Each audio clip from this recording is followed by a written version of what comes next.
Welcome back to another week of CUSA All Access. I'm with Jacob Burgess and Denver Sikorsky. How are you feeling, guys? Doing good. How about you today? I'm doing good. Denver? Doing pretty great, man. Excited to talk about more sports this week. Good.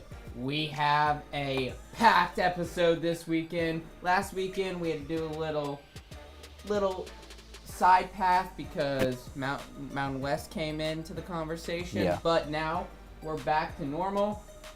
And with that being said, we're jumping right into football. Okay. Week 6, which means it pains me to say this. It really does. We are halfway done with the college football season. Heartbreaking. It is very heartbreaking. You said it best, Denver. And what do we think are key factors that the CUSA needs to work on? I think from top to bottom, it's just more competitive games, right? You have one or two really good teams, and then everybody else is just middle of the pack. Their games, you would think they're competitive since they are middle of the pack, and then it's just a blowout. Yeah. One team is like, man, it's just, you don't really see it every week. Or you have a team with, you get a Liberty-Kennesaw matchup, and that's going to be, that's possibly a blowout in a couple weeks. Yeah. Denver? Yeah, there's just for me, there's just like multiple front runners. Like we have Liberty, Sam Houston, Western Kentucky, even though they're only 3-2, and then you got everyone else who's just at the bottom of the pack who you're not really interested in.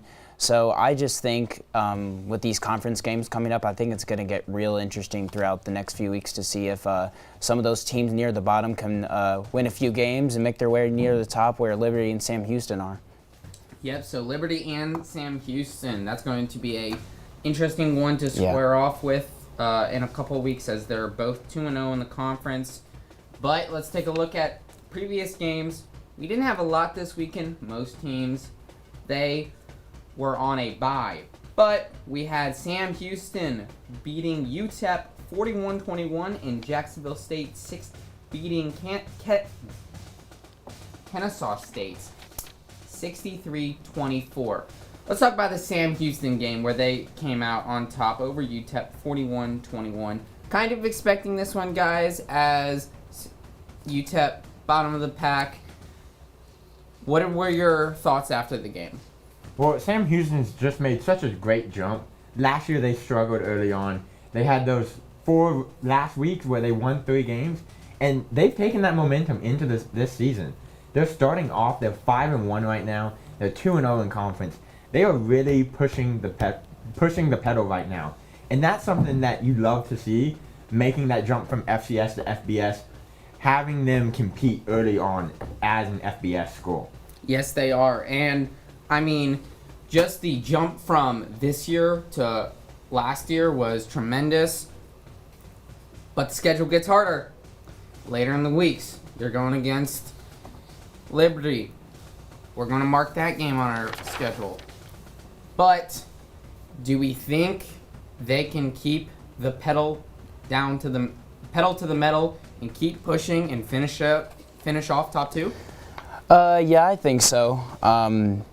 They played UTEP, who's 0-5, which is obviously not that impressive. But I think if Sam Houston can continue, because they average 32 points a game, which is really, really good. I think if they can continue to attack the running game and the passing game can be consistent, I could see them honestly being the best team in CUSA. Over your Western? Easy. Maybe. Okay. Maybe. Okay. We're unaware still about Western.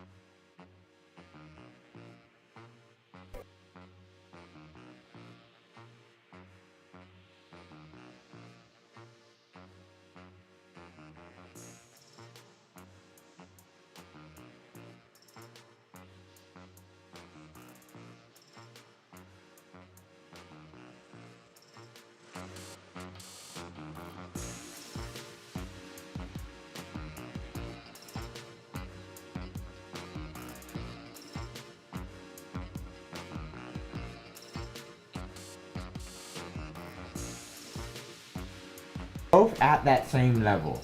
Obviously, New Mexico, they lost Jericho. Diego Pavia transferred out. And so they are struggling. They're trying to refine that identity they have. But Jack State's kind of in a similar boat. They're middle of the pack for Conference USA too. So you have two teams that are trying to figure it out, and those are always the best games. Because you look at the rest of the schedule, Liberty, FIU, Liberty's going to win that one. It's going to be a straight win for them.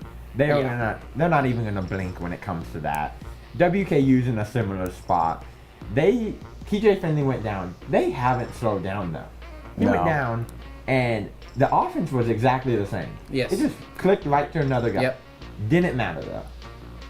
But do you think they may struggle, as they may overlook them as too much of an easy win, where they'll overlook them and be like, okay, moving on to next week? Did we see that same thing with Alabama this week? We just talked about Diego Pavia. He took Vanderbilt and upset the number one team in the country, Alabama Crimson Tide, 35-40. Did Alabama overlook that one? Will Liberty do the same thing? Will WKU do the same thing? I mean, we'll have to see. Is Liberty undefeated right now? Liberty is undefeated. They have a conference record of 2-1 and an overall record of 4-0. So, for me, Liberty's undefeated, and I think they could overlook the rest of these conference games, especially people that are more at the bottom of the pack. Same thing with Sam Houston. I just feel like they may see themselves ahead as one of the best teams, and they might get a big head of themselves. And I just have a feeling that some of these lower teams, and this is going to sound really biased, but I do think MTSU could make a run because they've already played most of the hard teams. Like we saw them got destroyed by Ole Miss, got destroyed by Duke, and Western Kentucky. But the next few weeks they play La Tech, they play Kennesaw State, New Mexico State. I honestly think MTSU could end their season 7-5. They could make a run, honestly. Yep. So they have the hard teams out of the way, but with that being said, they have Liberty coming up. That's true. At home. With regard to that, do you think they were predicted to finish third? Do you guys think they'll finish third? I think for MTSU, their biggest challenge are the next 3 games. Like they played 3 games in 13 days. That is almost unheard of. It's insane. They play Tuesday, the 15th, against Kennesaw State, right? They go play the next Thursday, and then they play Wednesday. I mean, that is an unreal amount of games in such a short period of time. It really is. And so, whether or not they can win those games, because I think they're all winnable for MTSU, but it's the fact that you play 3 of them in such a short amount of time, and then you have Liberty, noon kickoff, possibly trying to get into a bowl game against one of the best teams, against probably the best team in the conference. A team that's offense doesn't slow down. It doesn't matter who they're playing, whether it's on the road or at home. Liberty is going to be the biggest challenge. Yep. Yeah. Liberty, biggest challenge. Other than that, not too many big challenges for MTSU and Derek Mason. Do you think upcoming, we have Kennesaw State, do you think that will be a momentum boost for Derek Mason and MTSU, saying, we're on the right track? We're getting back there. I think so. They, like you said, they got to get back on track because they've been struggling the past 3 weeks. I just think if if the passing game can continue to be well, because Amari Kelly is the number 1 guy for me. Whenever that dude gets in the open field, you're not stopping him. He's had multiple games over 100 yards. I just think they got to get this run game going because that's where they've struggled a little bit. Obviously, Frank Peason being injured right now, and the secondary has got to get better. So if those things all come together into one, I do think MTSU, I think they could upset Liberty. They just all got to be on the same page. I know that's a hot take. You can put it down for predictions, but I think they can make a run at it. That is a very hot take, but I'm standing on it. You're standing on it. I'm standing on it. And to be honest, I like that hot take. You have home field advantage, and we could see Frank back. Yeah. most players when they come back from injury, About the same. they're ready to go. Yeah. I mean, you could list practically any sports star. They're ready to go, and they're going to be fired up to be back on that field. With that being said, it's Liberty. They're good. Their quarterback. People, I've heard, this is a hot take. I've heard them compare him to Lamar Jackson. Do we think that is a reasonable comparison with what he has shown us on the field? I think so, somewhat. You got to realize they are playing Conference USA football. It is not the highest level. Yeah. Now, if Caden Salters went to the SEC or to the ACC, somewhere bigger, and he put up the same numbers, for sure. Now, he definitely has all the attributes and the skills like Lamar Jackson, but can he do it at a high level? We've seen Liberty go, they went undefeated last year. They're currently undefeated now, but they don't play the toughest talent, right? Sure. Whether it's they're out of conference schedule or they're in conference, they have a big gap to everybody that they play right now. Now, you put them up against another group of 5 score, that's really good. You put them up against a Boise or a UNLV or a Memphis, a Tulane, see if they can do that consistently, and then maybe even to the group of 4, the Power 4 scores. If they're able to put up numbers like that, then yes, I'm willing to start comparing him higher up on the list. But he is playing Conference USA football, and then his out-of-conference schedule isn't the toughest. Yeah, that's a great point. With that being said, do we think he will get drafted? Because that's in April. We're halfway through the season. Scouts have been looking at teams. Now, I'm not saying he's going to be a starting QB, but maybe he's a solid backup that turns into a starting QB, or maybe if you need him, quarterback goes down, he's a reliable source, or just a safety net QB. How do we think that will play out in April? For me, it's just all about consistency. If he can continue to stay consistent in his dual threat type of play in the passing game and the running game, I could see him being drafted to any team in the NFL as a backup quarterback. And then that gets him a chance to learn behind a veteran.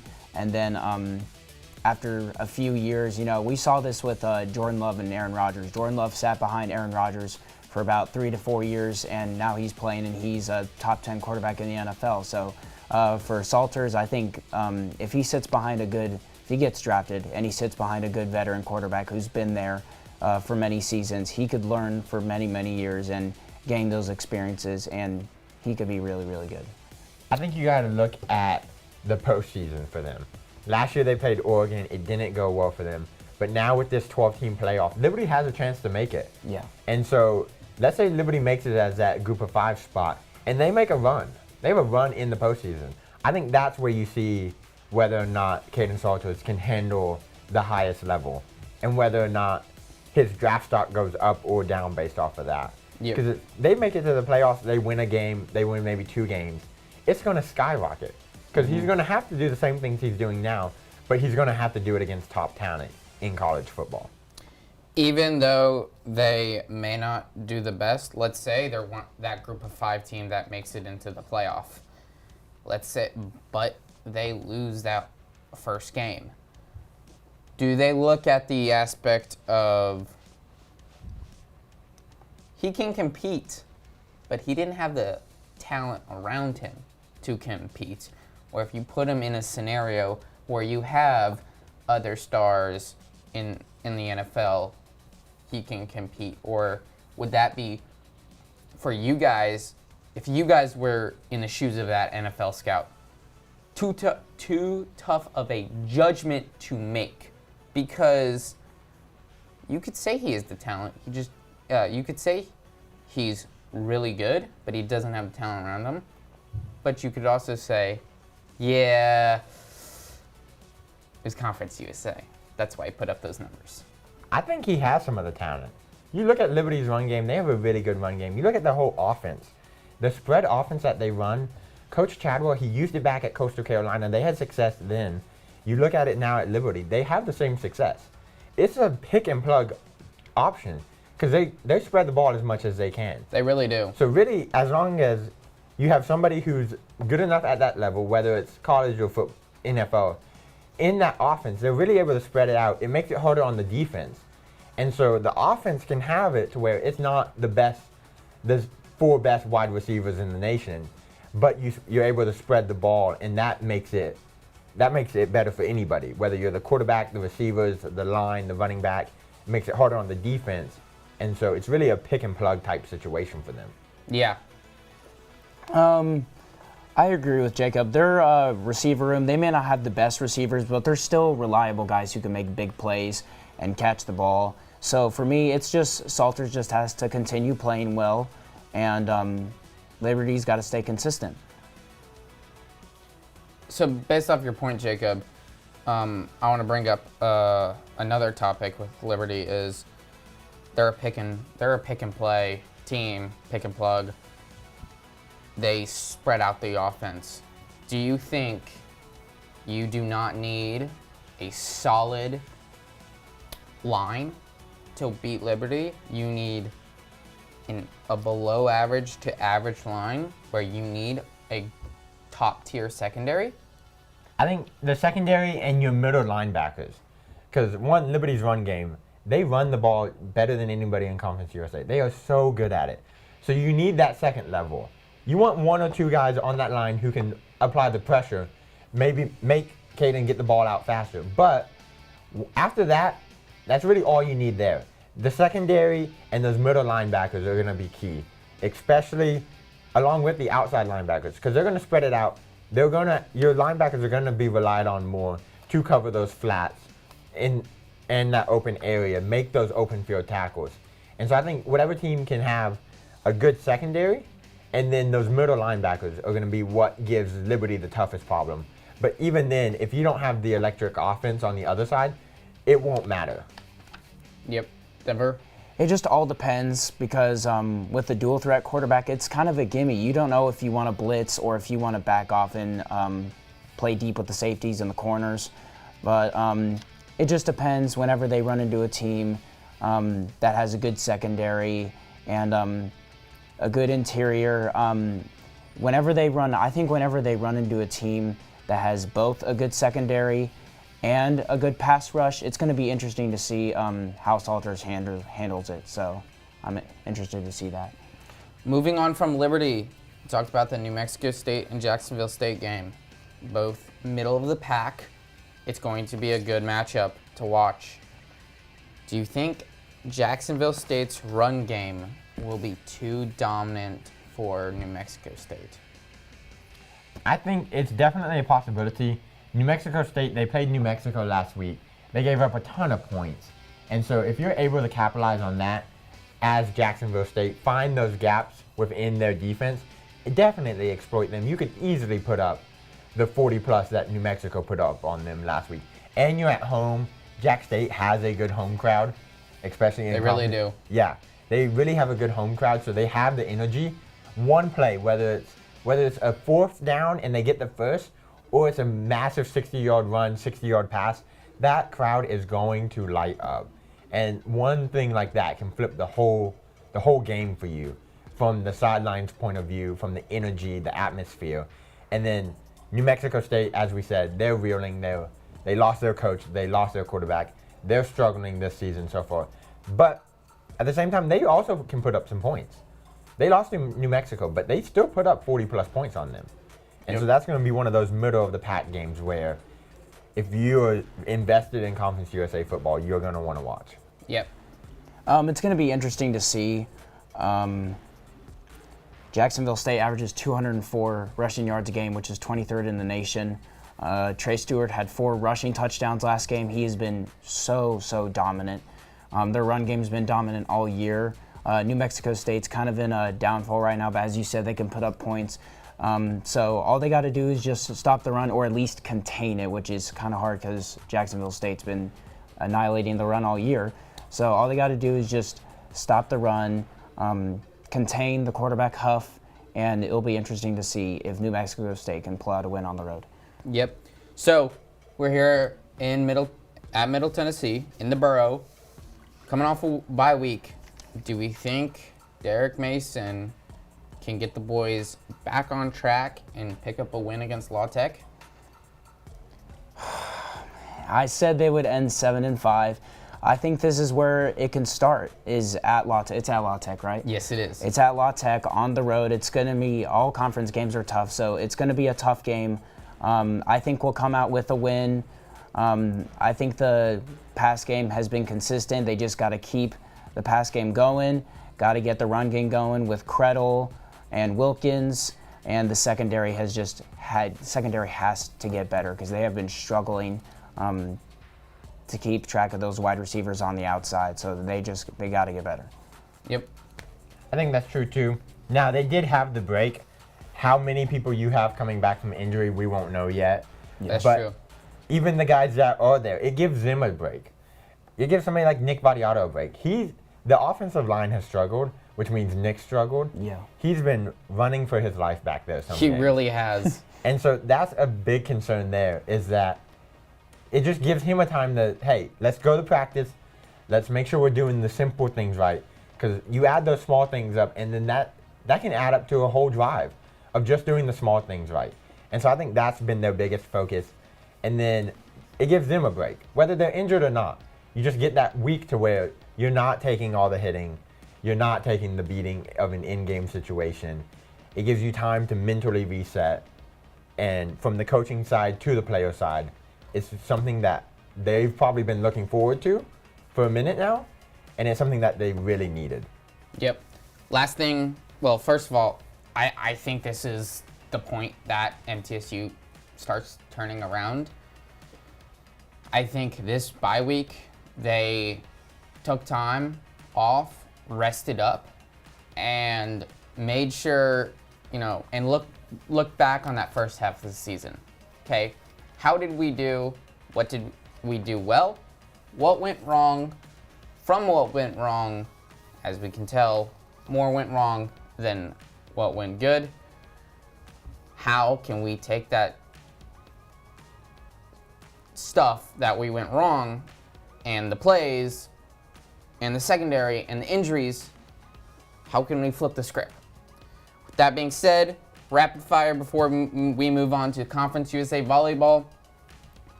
UTEP has less pieces missing in their football team than New Mexico State does. Yes or no, rapid fire? What was the question? UTEP has more pieces missing than New Mexico State, offense-wise. I'd say yes. I'd have to agree. Yep, yeah, I would too. So, moving on to Conference USA Volleyball. So, times changed. After this weekend matchup, the standings got rocked around. So we have UTEP at top of the list. They haven't changed. Then you go WKU Liberty. Then you go New Mexico State, Sam Houston. Then followed by MTSU, Kennesaw State, Jacksonville State, La Tech, and FIU.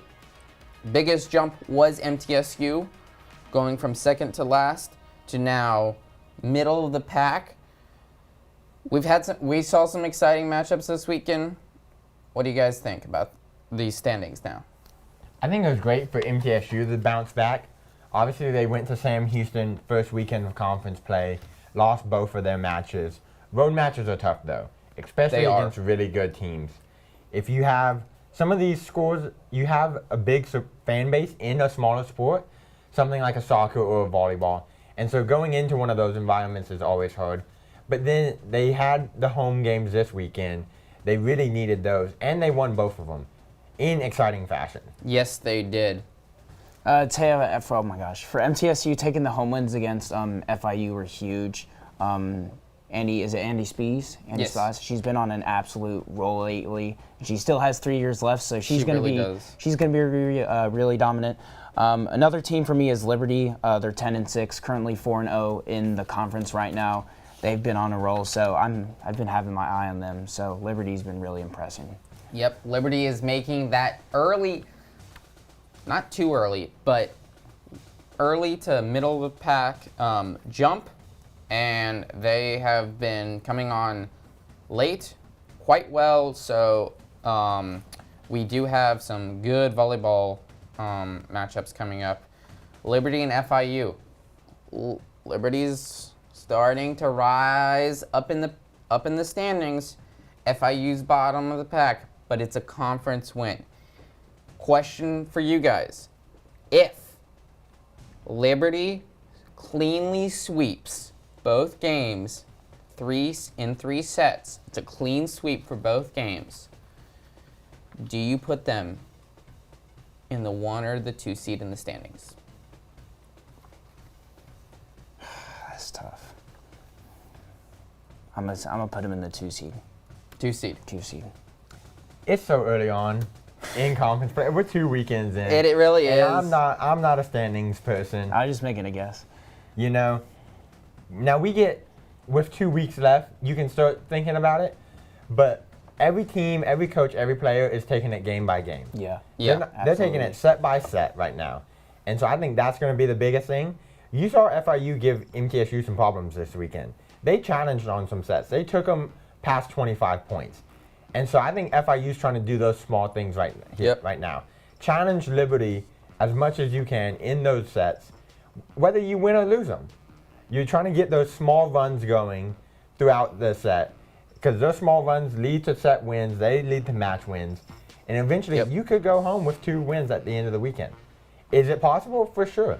Is it highly likely? I would say not right now. Yeah.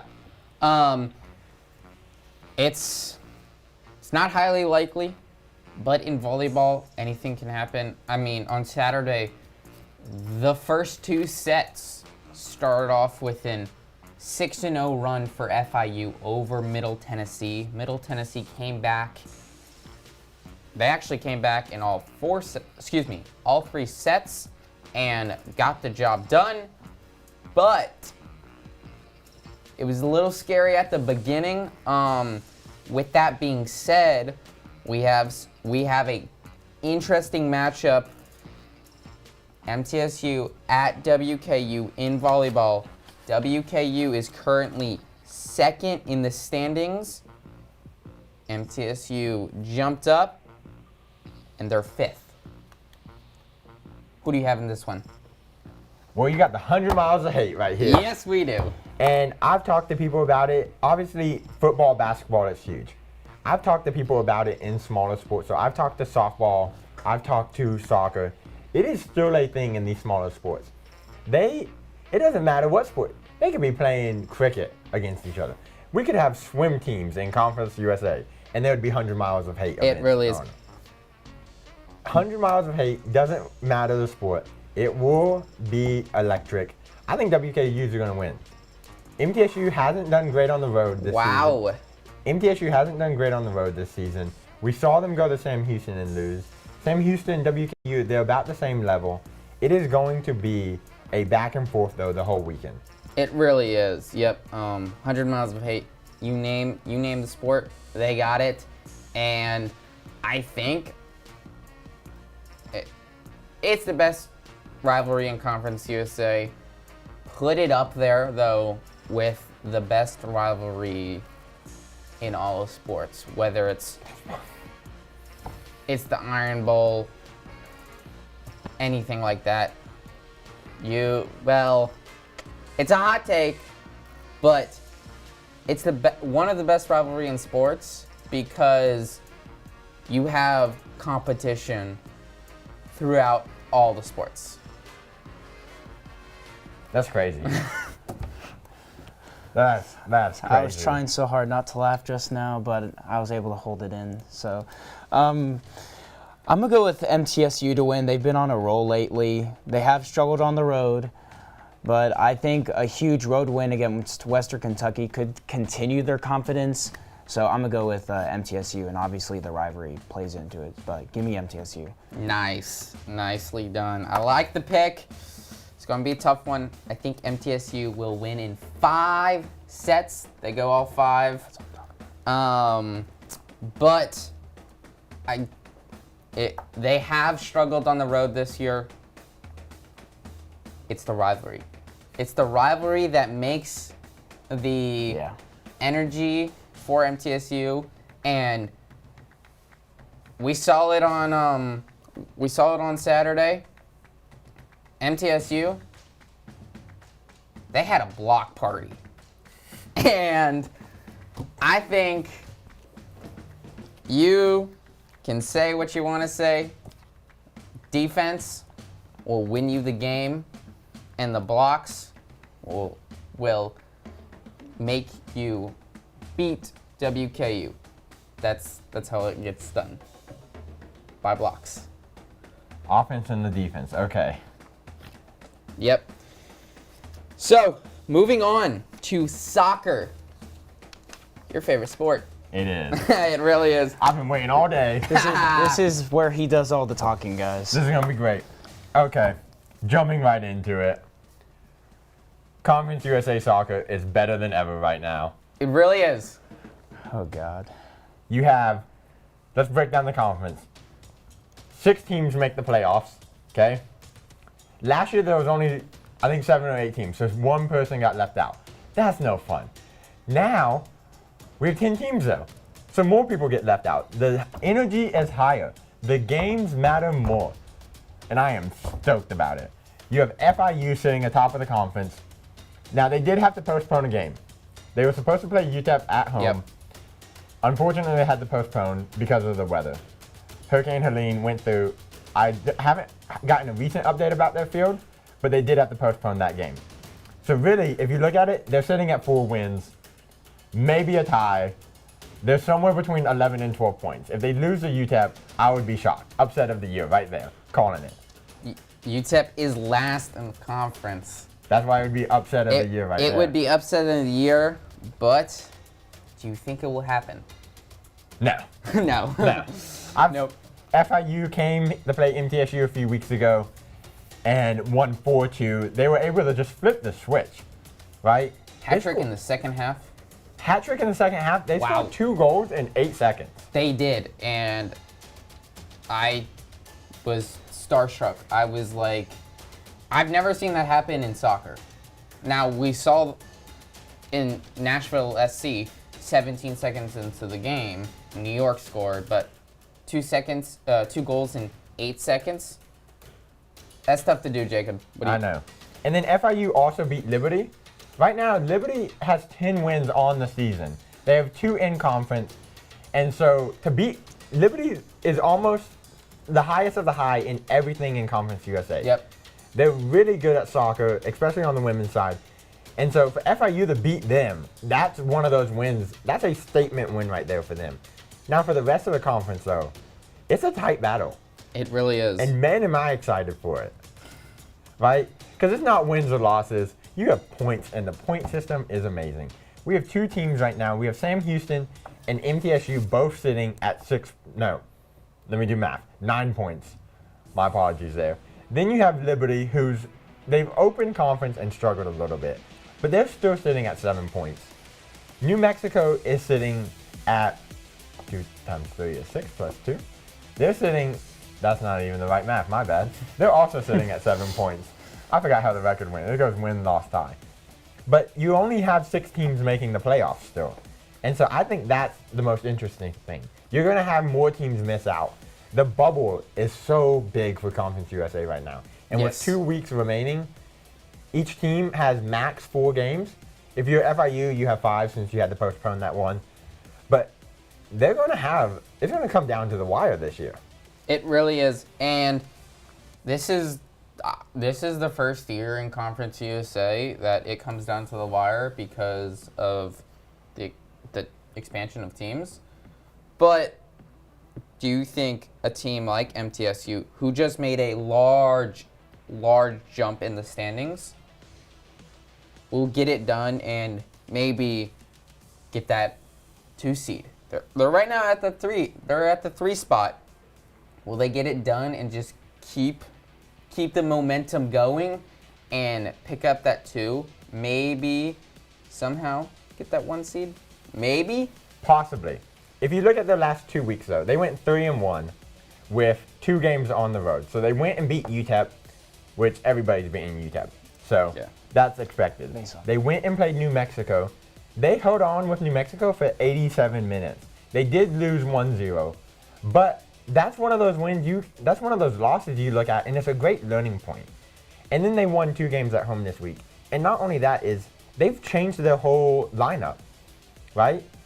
Emma Pedersen went down earlier in the month. She hasn't played. She's likely out for the season. If you go to one of their games or you watch them, you can see she has a boot on her foot. She's walking up with crutches. And so Coach Roden, he's been trying to figure out how to fill that gap, because she is one of their key players. She still is tied for 2nd or 3rd in goals right now on the season. She had 3 goals before she went down. But their new midfield trio with, obviously they have the outside, that stayed the same. You have Lexi Dindis on the left, Eden Qualley on the right. He's changed up that middle 3 though. He brought Yana Yordanova back into it. He has either been playing Megan Carroll or Hannah Murphy beside her. And then instead of Mano Labarge as that top midfielder, it's now Ashuria Iwasaki. And then Mano has been playing that single striker role.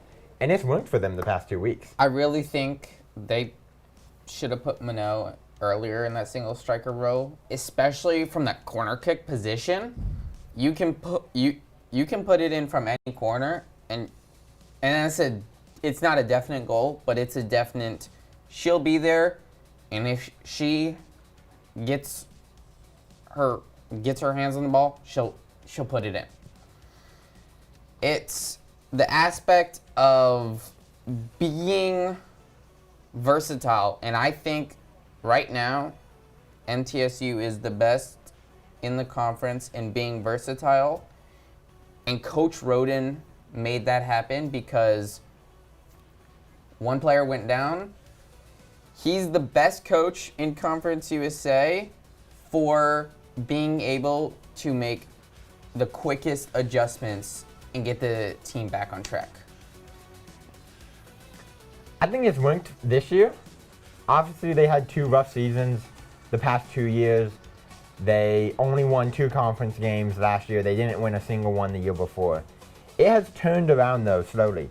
And that's something, I cover soccer for MTSU Sidelines. I've talked to him about it. That's something he's mentioned. Last year, they had 28 players on the roster. 20 of them were freshmen or sophomores. And so now, those players, they're moving up. They're juniors, they're seniors now. His lineup's really, the key players finally have the experience at this level to compete. Now, the next 2 weeks, though, they play WKU at home, Sam Houston on the road, Liberty on the road, and then they close it out with Law Tech for senior night. So those next 3 games are going to be make or break if they're looking to make the postseason. It's doable for sure if you look at the past 2 weeks, because the only other loss they have in conference is FIU, and FIU's sitting atop of the pack right now, and so that was expected, but the next 3 games are going to be crucial for them. Yeah. Do you think the road environment for these next games will play an impact on MTSU? I don't think so. They've been on a roll lately. Talking about y'all's point with Coach Roden, I remember after the South Alabama game, I interviewed him, and one of the questions I asked him was like, what can you take from this game going on for the rest of the season? He said, we got to be aggressive from the start. And since then, their past 3 of their 4 games, they have been aggressive to start out the game. They've been aggressive on offense. Their defense has also played very well, not allowing many shots in the first half. And so they've just been aggressive, and just attacking the entire game, and that's what I've liked about it. And Lauren Spantra, Hannah Murphy, Lexi Dendis, Labarge, those are going to be the ladies to lead this team to victory the next 4 weeks. Yep. So as we start wrapping things up here, moving on, in a couple weeks, we have basketball season coming out. Yes, sir. Last year, Sam Houston won the conference. MTSU won it last year for the women's side. let's talk about the men's side. This is the preseason standings. This was last year's standings. Sam Houston at 1, La Tech at 2, WKU at 3, Liberty at 4, UTEP at 5, MTSU at 6, New Mexico State at 7, Jacksonville State at 8, and FIU at 9. Do we think we're looking at that same aspect on the men's side from last year, or do you think it will be shaken up more? It's going to shake up a little as it does every year, but I do think it will stay consistent. You might see a few jumpers move up, and so that will happen, but with the talent, now somebody like Sam Houston, they had a good run last year.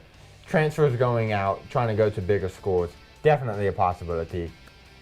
But this is a new thing in college sports. You deal with it every year now. The coaches have gotten used to it. They know what they're doing. They're going to have a lineup ready to go that is going to compete for wins. Yeah, Denver? It's going to be interesting to see because you never know who could jump out of the shadows from last year. Any team that was really bad last year, they can make a jump this year and be one of the top teams. It's just going to be interesting to see how teams changed up the offense and the defense and what changes the coaching staff made. So it's going to be exciting. Yep. I think it's going to be the same. Sam Houston, I think they're dominant, and you saw that last year. They have a lot of returners this year, so I think they'll stay at top. But team to watch out, I think, is MTSU. They'll make that jump to like 4, but like a team like Liberty, they'll compete against La Tech and Sam Houston even, maybe for that one spot. Looking on the women's side of things, MTSU won it last year. FIU came second, then Liberty, then Louisiana Tech, then Jacksonville State, followed by Western Kentucky, New Mexico State, UTEP, and Sam Houston. MTSU is looking for a three-peat in conference championships in basketball. Do we think the ladies get it done? It's going to happen. That's it. No question. It's going to happen. No question. Simple as that. And I'm totally with you guys. They have probably the most dominating team in MTSU basketball history, and then a lot of Conference USA history. How far do you think they'll go in the NCAA tournament? Well, I've heard that Coach Rick, his goal is to just make it further every year. He is chasing the round of 16 right now. And they had to revamp the roster some. They brought in some transfers. They brought in Savannah Davis, a freshman. The biggest thing for them, though, is seeing whether or not they use the depth. Right? Yep. They are not a team that uses the bench very much. No. They'd rather play their 5 starters, maybe 2, at most 3. If they play 9 people, everything's going off the rails. Somebody needs to check in on Coach because he's changed up his whole philosophy. Yep. And so that's going to be the biggest thing, is whether or not they use the depth that they have. Because I think you saw it when they made the tournament last year. They didn't have, the depth they had didn't have the experience they needed in those big moments against, what is that state? Louisiana. Yes, Louisiana. They didn't have the depth there, but they're going to repeat. FIU's probably going to finish second, and then rest of the order up for the taking. Yeah. They made it all the way to LSU last year, and I bet they're thinking, whenever they lost that game, they're like, man, we made it this far, but we can do so much better. So I'm thinking they're going to catapult off this, and they can make it all the way to the Elite Eight this year. Okay, final segment. Out of all the things we've talked about, give me one team, one game to watch this week. MTSU La Tech football. Jacob? Western Kentucky MTSU soccer. New Mexico State at Jacksonville State football. That's what I have. That will do it for us here this week. Unknown yet. Next week we have a nice fall break, guys, coming up. Yes, So that's going to be very helpful for everybody. Good luck on your midterms, guys. Of course. Production, good luck on your midterms. And that will do it for us. I'm Devin Lockhart alongside Jacob Burgess and Denver Sikorsky. See you guys next time. And remember, CUSA, it's all here.